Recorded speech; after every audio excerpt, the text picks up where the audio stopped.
Relationship Roundtable continues with Steve, Calvin, Trey, and Scott. And I might also add, Mary Johnson, or today better known as Granny. That's right, on this Mother's Day. Happy moms to those of you that might pertain to. Great to have you on board. 6:18 on your Sunday night. We're going to be here till 7 o'clock tonight.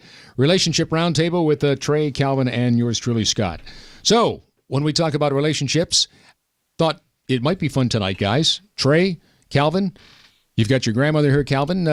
How things have changed. What it was like to be a mom back when she was a mom initially, as a young lady, as a young woman, and yet how things have changed now, the responsibility of women, where they fit into the society today, and how things are just in general. We talk about relationships. Better back then, better now.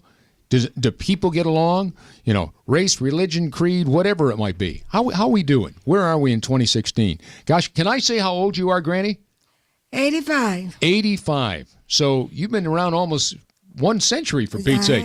I have. That's pretty impressive, and you seem pretty sharp as a tack, to be honest with you. Thank you. Good for you. Got some good genes working for you then. I sure have. Boy, someplace that's a good thing, Pass Calvin. them down to me, right? Well, how about it? How is being a mom? You see a lot of moms today. You see a lot of women today and what they do here. What was it like back when you were, say, 20 years old, 25 years old? You know, you got to be a mom. You got to take care of your. Most women at the time, I think, were mostly at home, weren't they? Yes. Yeah, they didn't work outside of the home that much. They were busy. They was real busy. Yeah.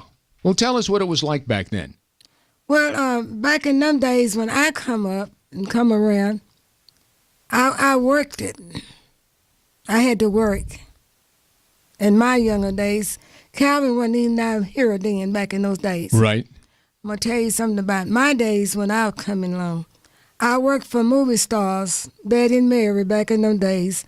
I worked for very rich white folks, very rich. And my daddy, he was mixed. My daddy was a white man. And my daddy worked it for his own self. He landscaped. He worked it for doctors, lawyers. And we had lawyers in our younger days. I'm used to being around lawyers. Because our family always had lawyers back in those days. And that's what my daddy worked for, real rich white peoples and stuff. And also I did too. In my younger days, I went to school, and I worked for my principal, the principal's school that I went to, and I cleaned his wife's house, the principal's wife's house. And I've always worked, and know how to do things. I was easy learning things. I didn't even drink, smoke, party. I didn't do none of that in my younger days. So I love what I did in my younger days. So when you see people today, what do you think to yourself? Are we in a better position today? Women are being given a lot more opportunities, certainly, to get out and work in the world. And, excuse me. Oh, that's not yes. a problem. That's not a problem. The women seem like they don't care. Seem like they don't care about their children. I tell them all the time, you have to take care of your children and love your kids. You can't just shut the door and forget about them. That's what I tell my neighbors and things. I be watching for them and stuff, try to teach them. But it's hard for you to tell people things now because they look at you like you're crazy or something. Well, sometimes the responsibility and the accountability for making sure that you're doing the right things and being responsible for what you're supposed to be doing sometimes isn't always there these days. Not as much as it used to be. Is that what you're saying? Yes. Interesting. And this is one of the things that I love to talk about. We grew up in Turner Court housing projects. We had whatever we needed, but we grew up in tough communities. But one thing about that community is the older ladies, the mothers and the grandmothers could tell these young ladies, hey, you need to get yourself together. You need to watch out for your kids. And they would take the advice and they would respect it. Nowadays, when you try to talk to some of them, they don't want to hear it. And they think that you're getting in their business when you're really trying to just assist them and help them, because my grandmother's 85 years old. She's mothered before. She not only has mothered me and mothered her kids, she's willing to mother anybody. And that's just kind of how she is. And I think it would be good for some of the younger ladies to get with some of the older ladies to assist them in mothering. because they've already done it before and done it multiple times. Trey, you got anything you might add to that? I think she's an amazing woman. I think she's seen a lot, and I think she's worked real hard. And you know, the Bible teaches us that you'll know someone by the fruits that they bear. Right. And the fruits that she has bared is incredible. I mean, her legacy is amazing, and I've known Calvin, her grandson, for 18 years now, and he's just grown into this wonderful human being. And it's obvious that what you did was get him to where he is now.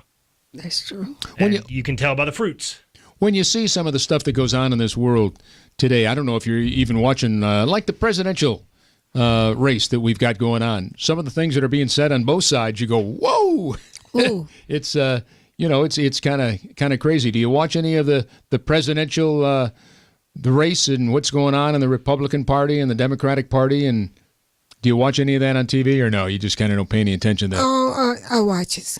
Do you? Yes, I do. Are you a little surprised And, sometimes by some of the things that are said? Oh, yes, I do. I don't know. Seem like people's gonna forget about the Lord. See, He's the rule, not you. Not you. It's God. This is Jehovah God's word, not ours. We just here for a borrowed time. We don't even own our own self. So I love all of them. I love both of them. Hillary and what's the other guy name? Trump. I don't have nothing against none of them. I love both of them. Well, that's probably not a just bad way hope to. Not, they get themselves together. You know what I mean? Yeah. I'm not on nobody's side. And then I'll tell you, one of the things that I think I had discussions on the show before, I think Donald Trump is a very smart and successful man. Yes. I would just like to see him unify, and if he's going to run, I want people to stand together. I mean, we're America. When you look at us, we have to stick together. Together we stand, divided we fall, and that's something that we learned when we went to elementary school. And I just hope, maybe through this campaign, whoever wins, that we really, really put a better face of what it is truly to be an American. The nastiness has to stop. The name calling has to stop on both sides. The talking about this and that, and I'm not just pointing at him. It's both sides. People have gotten nasty with each other. I don't like to see that. That's not how I was raised, and if I see it, I'm gonna call it. And I just can't sit back if I'm watching somebody do something that I have been taught not to do, and I don't think it's right. I'm gonna say it. And I just hope that both candidates really take leading this country seriously. Well, I think the one word that I think many people are concerned about the lack thereof is respect. And you might totally disagree with this person or totally disagree with the person over on the other side, but just do it in a respectful way, a kind way. Boy, there's a lot of people out there that you don't agree with, but at least understand where they're coming from and respect their thoughts and their choice and their right to say what they'd like to say. You're right. There's nastiness on both sides, and I'm just not just pointing to Trump and pointing to Hillary. There's just in some of the other groups, some of the activist groups have been nasty to each other and trying to pull other people into doing it. One thing we have to be careful about is people have the right to say what they want to say. We don't ever want to take that from anyone. But also, I think that everybody still should respect everybody. And whether it be Trump and saying what he's saying, whether it be the activists coming out and trying to disrupt his rallies, that's not the right thing to do. We need to sit down to the table and talk to each other, because if we don't do that, nobody wins. We just become polarized and nothing gets done. And that's something I learned from my mother. My mother, I'd like to have her on sometime. She's actually out of town right now. I wanted to get her on tonight, but I always say my mother's the least prejudiced person I know. My mother always taught me to take people as who they are and not to, discriminate against somebody based on any kind of background that they might have. And, I think that's what we need to do in this country. I think we need to accept other people as they are, and I think we need to unify rather than divide so that we can move forward. Granny, if I gave you the opportunity tonight to be the president of the United States for one day, what would you change? What's the one thing about the country that we live in today that we all call home? What would you change about the world that we live in today? Just one thing. What would come to mind? It's just weak. It's weak. Oh, yes. How do we strengthen it? Doing the right thing and get more closer to God. And when you're doing something, mean it from your heart. And get to know the Lord. When you get to know Him, you don't have no problems. Have you ever thought about that? Oh, I've thought about that a long time. Oh, and I've heard yes. many people, I consider myself a religious man, so I totally understand where you're coming from. And I know a lot of people that are not. And as far as I'm concerned, that's their right to choose what they want to do. And I'm excited and pleased and proud to live in a country that we have those options and those opportunities to make those decisions. But as I said a moment ago, doesn't mean that I agree with that, because I was brought up a religious man, and I talk to the good Lord every day. Things happen, and I go, boy, if that isn't a God thing, I don't know what is. Yeah, it's funny how it works. Yes, and see, that's the thing. I think that whatever you do, to each his own. But as a Christian, I don't want fellow Christians, and I think we've had this situation happen before. We should not have to push ourselves back and our beliefs back because of somebody else. I feel that everybody has the right to believe in and do what they want to do. But I think one of the issues in this country, and I think that's serious for all of us. There's a lot of folks in this country that just believe that the more religion that you've taken out of us, the worse things have become.